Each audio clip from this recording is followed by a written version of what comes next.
Os antigos habitantes da Suméria estavam muito mais do que familiarizados com bolsas, ou, pelo menos, com objetos que hoje nos parecem bolsas. No silêncio abrasador do deserto sumério, um professor e sua equipe encontraram algo que não tinha o direito de estar ali. Uma pequena bolsa talhada em pedra. Não era grande, não chamava a atenção à primeira vista, mas estava coberta de símbolos que pareciam mais antigos do que qualquer história escrita. E o pior, ou o mais fascinante, foi que, desde o momento em que a viram, já não puderam encará-la como uma simples curiosidade. Antes de continuar, se você gosta de mistérios antigos e de histórias que fazem você duvidar de tudo o que acreditava saber, salve isto, compartilhe com alguém que fique obcecado por esses temas e me diga no final qual teoria convence você mais. Porque o que vem a seguir se torna cada vez mais estranho. O que aquele objeto realmente deveria carregar? E por que apareceu justamente agora? Nas mãos de pessoas capazes de medi-lo, escaneá-lo e debatê-lo diante do mundo? Continue lendo e veremos passo a passo. Uma bolsa talhada no tempo. Há poucas imagens antigas tão estranhamente hipnóticas quanto esse pequeno objeto que se parece demais com uma bolsa moderna. No início, parece uma piada, um detalhe sem sentido. Mas quando você o vê repetir-se uma e outra vez, deixa de ser engraçado e começa a incomodar. Essa forma familiar aparece em lugares muito diferentes. Em relevos da Mesopotâmia, na região que hoje é o Iraque, em tradições atribuídas a comunidades maores na Nova Zelândia e até mesmo em peças antigas da América Central, onde de alguma forma surge novamente a mesma silhueta. Uma pequena caixa equilibrada, com uma alça curva. Povos diferentes, épocas distintas, idiomas distintos e, ainda assim, a mesma ideia visual, retornando como se alguém a tivesse marcado na memória do mundo. Uma vez que o padrão fica gravado na sua mente, já não é possível ignorá-lo. E esse simples detalhe rompe a explicação mais confortável, a coincidência pura. Se fosse um capricho artístico, por que teria sobrevivido por milhares de anos? Por que viajaria em forma de símbolo por tantos lugares? A pergunta torna-se insistente, como um som grave que não se apaga. O que tinha aquele objeto para capturar a atenção de tantas pessoas antigas, sempre construído com o mesmo peso visual, com o mesmo equilíbrio, como se não pudesse ser feito de outra maneira? Essa pergunta deixou de ser distante sob o calor brutal do deserto iraquiano, perto das ruínas da antiga cidade de Uruk. A escavação havia começado como quase todas. Fragmentos de cerâmica, pedras gastas pelo tempo, tábuas quebradas, restos típicos de uma civilização enterrada. O sol caía a pino e a poeira penetrava em tudo. E então veio o impacto. Mike Adams, um arqueólogo recém-chegado à equipe, vindo do Oregon, sentiu a vibração quando sua pá bateu contra algo sólido. A vibração subiu por seus braços. Não era uma rocha qualquer. Aquilo tinha uma resistência diferente. Como se alguém a tivesse trabalhado com intenção. Com cuidado, começaram a retirar a terra, a limpar. E uma forma definida começou a aparecer. Um retângulo polido e acima uma alça curva perfeita. Mike ficou sem ar, não por causa do calor, mas por aquela certeza instantânea e absurda. Parecia uma bolsa de pedra, enterrada como se alguém a tivesse guardado para que ninguém a visse. Até agora, a superfície não estava apenas polida, estava decorada. À medida que a terra se desprendia, surgiam padrões geométricos delicados, linhas que se entrelaçavam com uma precisão quase inquietante. Não pareciam simples adornos, eram exatos demais, medidos demais. Espirais que seguiam proporções perfeitas, ângulos que pareciam calculados com intenção matemática. Apesar de ter permanecido enterrada por séculos, talvez milênios, a pedra conservava um brilho suave, como se o tempo não tivesse conseguido apagá-lo completamente. Mike sentiu algo difícil de descrever. Não era exatamente medo, era algo mais estranho. A impressão de que o objeto não apenas tinha sido encontrado, mas que havia esperado para ser encontrado. Chamou imediatamente imediatamente à diretora da escavação, a doutora Asha Kneifer. Quando ela o segurou entre as mãos enluvadas, sua expressão mudou. O que até aquele momento era um dia de trabalho rotineiro transformou-se em silêncio absoluto, porque aquela forma não era desconhecida. Durante décadas, acadêmicos haviam observado representações quase idênticas em relevos antigos da Mesopotâmia. Figuras aladas, reis, seres míticos, todos segurando o mesmo objeto com a mesma postura precisa. Alguns pesquisadores os chamavam de recipientes cerimoniais. Outros os descreviam como baldes rituais. E, meio em brincadeira, meio a sério, havia quem os apelidasse de as bolsas dos deuses. Mas sempre haviam sido isso: imagens talhadas em pedra, representações simbólicas. Ninguém jamais havia segurado uma real, até agora. A doutora Kneifer girou o objeto com cuidado. Não havia juntas visíveis, não havia dobradiças. Fora talhado em uma única peça de rocha extremamente dura. E ainda assim, a forma da alça não parecia meramente decorativa. Tinha equilíbrio, tinha intenção, como se tivesse sido desenhada para ser transportada. O que tornava tudo ainda mais inquietante era a coincidência com uma anotação esquecida. Meses antes, revisando arquivos digitalizados do Museu Britânico, Mike encontrara uma breve referência no diário de um arqueólogo do início do século XX, Leonard Woolley. Em uma página quase ilegível, mencionava-se uma descoberta estranha perto de Ur, uma bolsa de Deus, que foi rapidamente descartada como falsificação. Não havia descrição detalhada, não havia fotografias, apenas a nota e depois silêncio. Naquele momento, Mike considerou aquilo uma curiosidade irrelevante. Agora, aquela anotação parecia um aviso que ninguém havia compreendido. Enquanto a equipe limpava a área ao redor da descoberta, perceberam que o objeto não estava ali por acaso. Fora cuidadosamente colocado entre camadas datadas do final do 4º milênio antes da nossa era,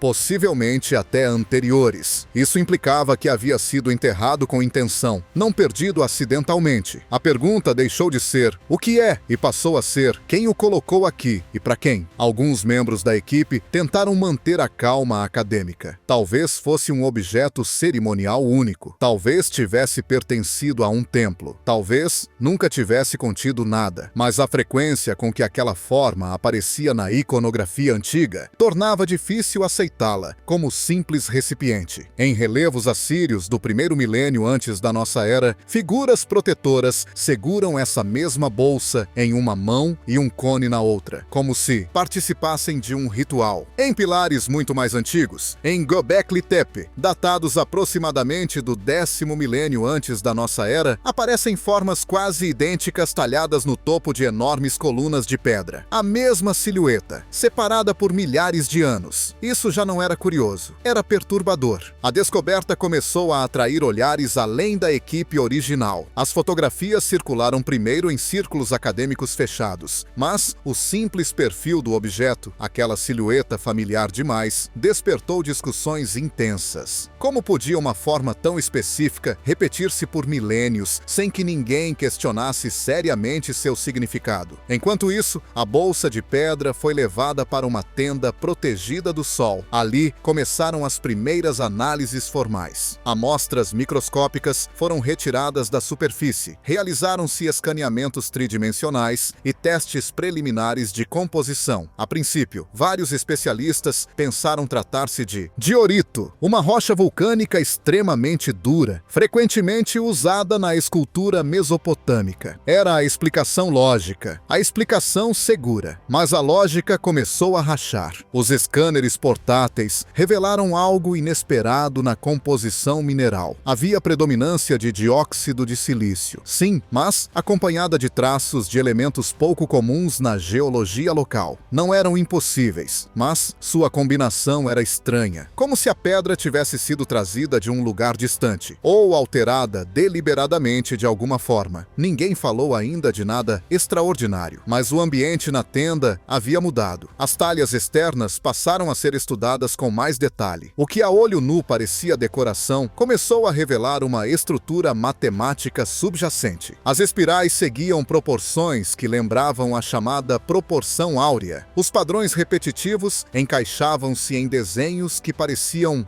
antecipar conceitos de simetria avançada. Não eram linhas improvisadas por um artesão distraído. Havia intenção, havia cálculo. E na base, quase imperceptíveis, surgiram símbolos. Não eram exatamente cuneiformes. Pareciam, mas não coincidiam com nenhum sistema registrado. Especialistas em línguas antigas compararam as marcas com as primeiras formas de escrita suméria do 4º milênio antes da nossa era, mas algo não se encaixava. As formas eram mais primitivas e, ao mesmo tempo, mais organizadas. Foi então que chamaram o Dr. Hassan al-Mahmoud. Seu nome era respeitado no estudo das línguas mesopotâmicas. Dedicara mais de 40 anos a decifrar tábuas fragmentadas, textos legais erodidos, hinos incompletos. Se alguém poderia dizer se aquelas marcas eram escrita ou simples ornamentação, era ele. Quando chegou ao local, o calor não pareceu afetá-lo. Sua atenção estava totalmente fixada no objeto. Observou-o longamente antes de tocá-lo. Não falou por vários minutos. Depois pediu silêncio absoluto. Durante 3 dias, quase não, saiu da tenda. Utilizou lupas de alto aumento, fotografias ampliadas digitalmente e comparou cada símbolo com bases de dados de sinais protocuneiformes. Dormia pouco, mal comia. O que finalmente disse deixou a equipe imóvel. Não era cuneiforme, era algo anterior. Segundo sua análise preliminar, o sistema de sinais poderia situar-se pelo menos 500 anos antes das primeiras tábuas conhecidas de escrita suméria. Isso empurraria a origem da escrita organizada para muito antes do que se aceita atualmente. Mas não foi apenas a antiguidade que inquietou Hassan. Foi o conteúdo. Afirmou conseguir interpretar cerca de 70% do texto. As frases falavam de instrutores que ensinaram as primeiras comunidades humanas, não como deuses exigentes, mas como guias. Mencionavam-se a agricultura, o cálculo numérico, a observação do céu, o trabalho do metal, a cura com plantas, o design de construções e a codificação de palavras. Não se descrevia o nascimento da Yátides, civilização como um acidente, mas como um processo guiado. E em uma sessão particularmente inquietante, o texto sugeria que esse conhecimento não era transmitido apenas de boca em boca ou em tábuas, mas preservado em recipientes preparados para resistir à passagem do tempo. Recipientes como aquele. A bolsa deixou de parecer decorativa. Transformou-se em algo muito mais estranho. Um possível depósito. Dentro da equipe surgiu um debate imediato. Se o objeto estava selado, e tudo indicava que sim, abri-lo implicava riscos. Poderia ser danificado de forma irreversível. Poderia não conter absolutamente nada. Ou poderia conter algo impossível de ignorar. A doutora Kneifer hesitava. Seu dever era proteger o achado. Mas Hassan defendia outra posição. Se o texto era autêntico, o objeto fora criado para ser compreendido por uma geração futura capaz de decifrá-lo. Talvez essa geração fosse a deles.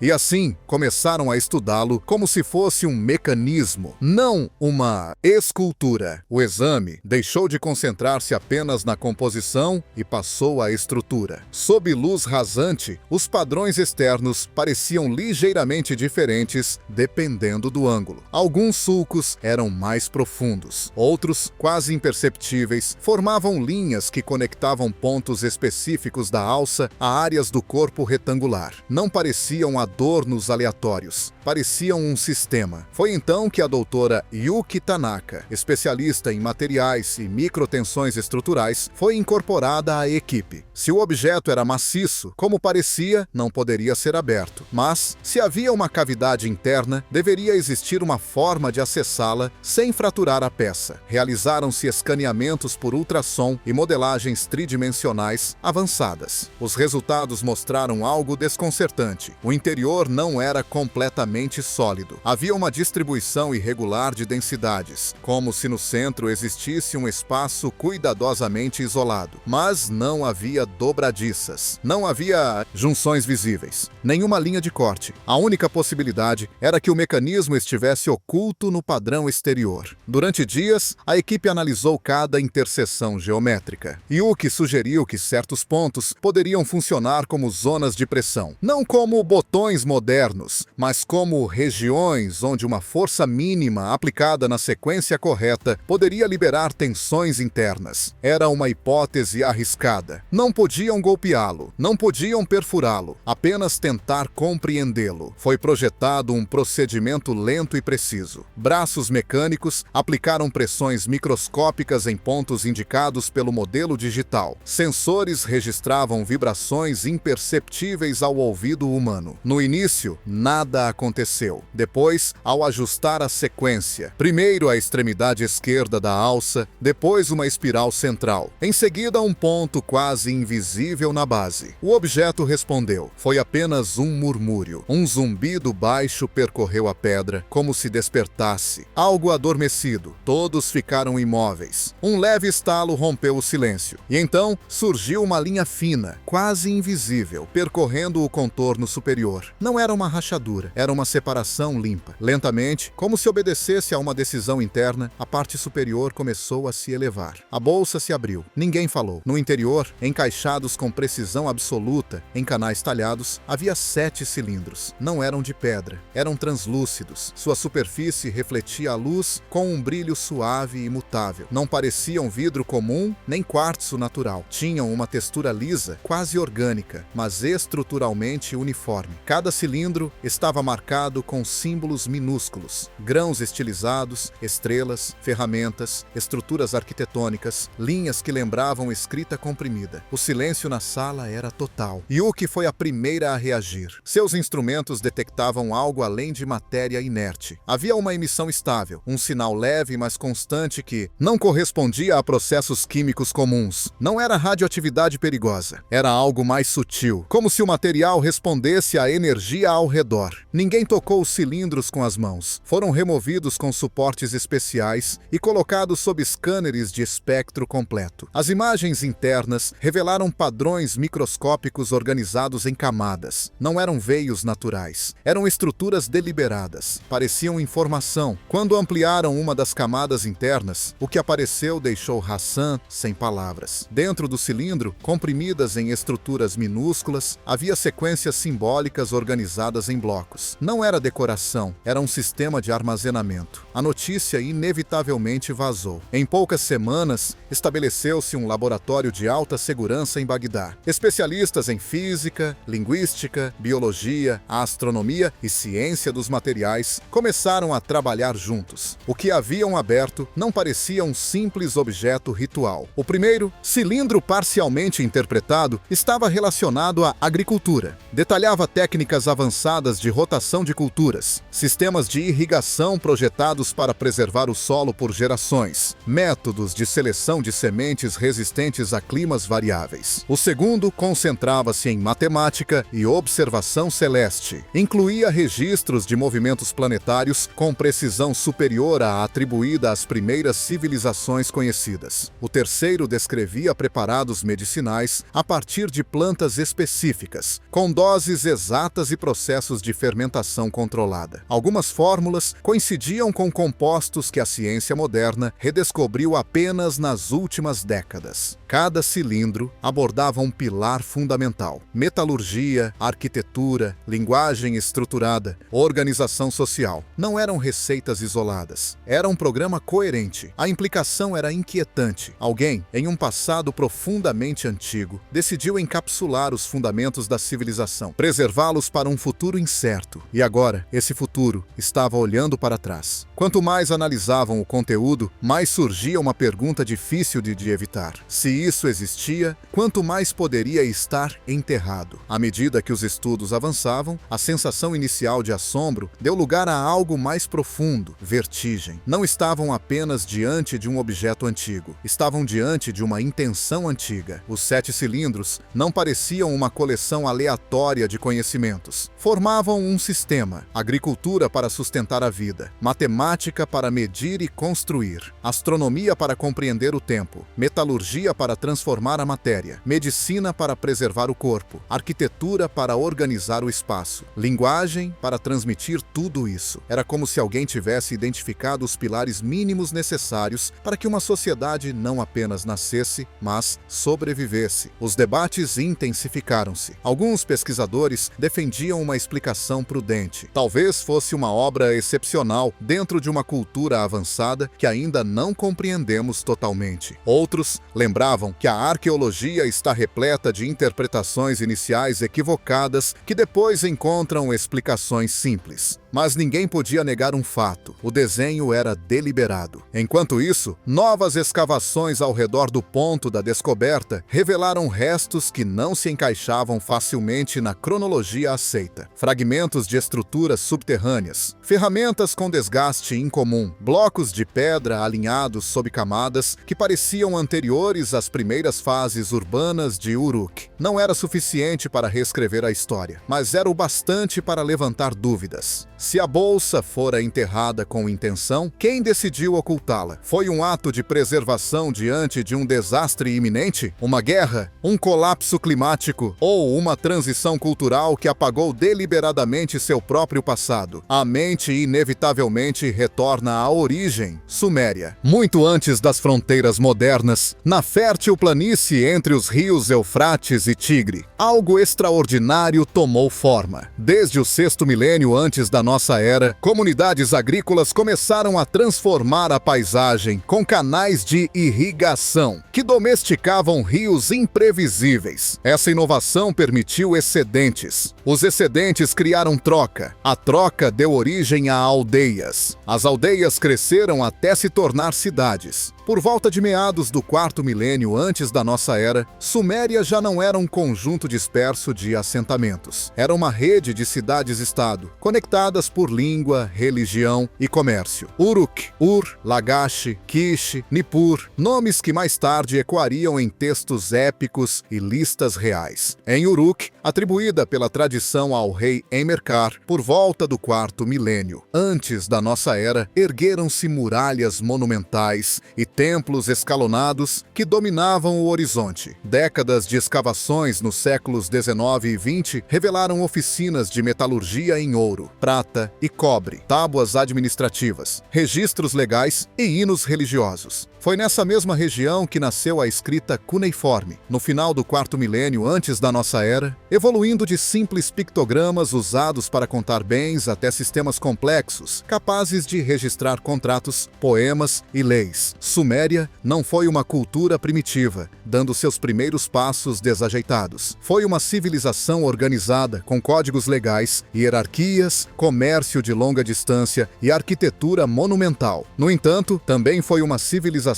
que declinou. Com o passar dos séculos, conflitos, fusões culturais e mudanças políticas transformaram sua identidade. Suas conquistas ficaram enterradas sob areia e esquecimento, até que arqueólogos do século XIX as trouxessem à luz. Agora, a bolsa parecia sugerir algo mais. Que mesmo antes da Suméria que conhecemos, pode ter existido outra fase de conhecimento, talvez menos visível, talvez deliberadamente apagada. Possibilidade não foi anunciada em conferências públicas. Permaneceu em discussões reservadas. A ciência exige cautela. Afirmações extraordinárias requerem provas extraordinárias. Mas, em privado, alguns começaram a questionar se a história humana talvez não fosse uma simples linha ascendente, mas um ciclo de acúmulo, perda e recuperação. Mike Adams evitava as câmeras. Insistia que apenas havia atingido uma pedra. Mas, de certo modo, aquele golpe abrira uma fissura conceitual. Porque, se o conhecimento pode ser encapsulado e enterrado, também pode ser completamente perdido. Cada vez que um cilindro revelava um novo fragmento, uma técnica de liga resistente à corrosão, uma proporção arquitetônica projetada para suportar terremotos, um método de conservação de sementes para climas extremos, a pergunta tornava-se mais forte. E se não estivermos descobrindo o início da civilização, mas uma segunda oportunidade? verdade. Talvez a bolsa não fosse um mistério sobrenatural. Talvez fosse algo mais inquietante. A evidência de que a humanidade já aprendera certas lições e as esqueceu. E se isso é possível, então a pergunta final não é apenas quem a criou, é se saberemos preservá-la desta vez. As semanas se transformaram em meses. O entusiasmo inicial deu lugar a uma rotina intensa de análise, revisão e discussão. Cada cilindro era estudado camada por camada, como se fosse uma biblioteca comprimida em silêncio por milênios. O que mais desconcertava não era apenas o conteúdo, mas a coerência interna. Não havia contradições, não havia fragmentos desconexos. Tudo parecia fazer parte de um projeto integral, como um manual destinado não a um indivíduo, mas a uma sociedade inteira. Uma das descobertas mais perturbadoras surgiu ao correlacionar as informações astronômicas com modelos modernos. As posições estelares descritas correspondiam a configurações do céu observáveis há milhares de anos, mas também incluíam ciclos longos que só podem ser detectados após gerações de registro sistemático. Isso implicava continuidade, transmissão intergeracional ou uma compreensão surpreendentemente avançada do movimento celeste. Paralelamente, o estudo do cilindro dedicado à arquitetura revelou proporções estruturais projetadas para otimizar resistência e estabilidade em zonas sísmicas. Algumas fórmulas coincidiam com princípios que a engenharia contemporânea formalizou apenas nos últimos séculos. Não eram mágicas, eram práticas, racionais, eficientes. Nada nos cilindros falava de poder sobrenatural, falava de sobrevivência. Essa foi talvez a conclusão mais inquietante. A bolsa não parecia um objeto religioso destinado a rituais misteriosos. Parecia uma tentativa deliberada de preservar conhecimento essencial diante de um risco concreto. Mas que risco? Os registros históricos mostram que a região mesopotâmica experimentou mudanças climáticas severas ao longo dos milênios. Períodos de seca prolongada alteraram padrões agrícolas. Conflitos entre cidades enfraqueceram estruturas políticas. Migrações reconfiguraram populações inteiras. As civilizações não colapsam por uma única causa, colapsam por acúmulo de tensões. Se um grupo antecipou um colapso ambiental, social ou militar, faria sentido tentar garantir que o aprendizado não desaparecesse com ele. O problema é que não existe evidência clara de uma cultura anterior à Suméria que possuísse esse nível de sistematização, pelo menos não no registro aceito. Isso gerou duas correntes de pensamento dentro da equipe. A primeira sustentava que a bolsa pertencia a uma fase suméria inicial ainda pouco documentada, talvez um experimento de arquivo cerimonial. A segunda era mais radical, que poderia ter existido um núcleo de conhecimento anterior cuja memória foi absorvida por culturas posteriores até tornar-se indistinguível. Hassan insistia na cautela. O entusiasmo é inimigo da precisão, repetia frequentemente. Ainda assim, até ele admitia que a estrutura linguística do texto não se encaixava perfeitamente na evolução linear conhecida do proto-cuneiforme. Enquanto isso, novas prospecções ao redor do local original detectaram anomalias subterrâneas, não grandes templos nem cidades ocultas, mas pequenas câmaras cuidadosamente seladas, algumas vazias, outras colapsadas pelo tempo. Ainda não encontraram outra bolsa, mas a possibilidade já não parecia fantasia. A narrativa histórica tradicional apresenta a civilização como uma progressão acumulativa. Cada geração constrói sobre a anterior. No entanto, a bolsa sugeria um modelo diferente. Um modelo no qual o conhecimento pode ser concentrado, armazenado e, sob certas circunstâncias, esquecido por séculos até que alguém o desenterre por acaso. Talvez a questão não seja se houve uma civilização perdida no sentido romântico do termo. Talvez a verdadeira pergunta seja mais sóbria. Quantas vezes estivemos à beira de perder o essencial? Suméria floresceu por mais de 2000 anos. Suas cidades-estado competiram, comerciaram, guerrearam e criaram. Seus zigurates ergueram-se sobre a planície. Seus escribas registraram contratos e poemas. Depois vieram os acádios, os babilônios, os assírios. Cada cultura herdou, adaptou e transformou. Mas até as heranças se distorcem com o tempo. Se a bolsa foi enterrada deliberadamente, pode ter sido uma tentativa consciente de reduzir essa distorção, de entregar não apenas histórias, mas fundamentos verificáveis. globais. Hoje, em um mundo igualmente frágil, diante de crises climáticas, tensões geopolíticas e sobrecarga de informação, o simbolismo é difícil de ignorar. 7 cilindros, 7 pilares, não uma profecia, não um mito, um lembrete. E a pergunta final, inevitável, volta a surgir. Se alguém, há milhares de anos, decidiu preservar o essencial por medo de perder tudo, o que deveríamos estar preservando agora? Após meses de análises, debates e noites sem dormir, a bolsa já não era apenas uma anomalia arqueológica. Tampouco era prova definitiva de uma civilização impossível. Era algo mais complexo e talvez mais poderoso. Uma evidência de intenção. Intenção de preservar.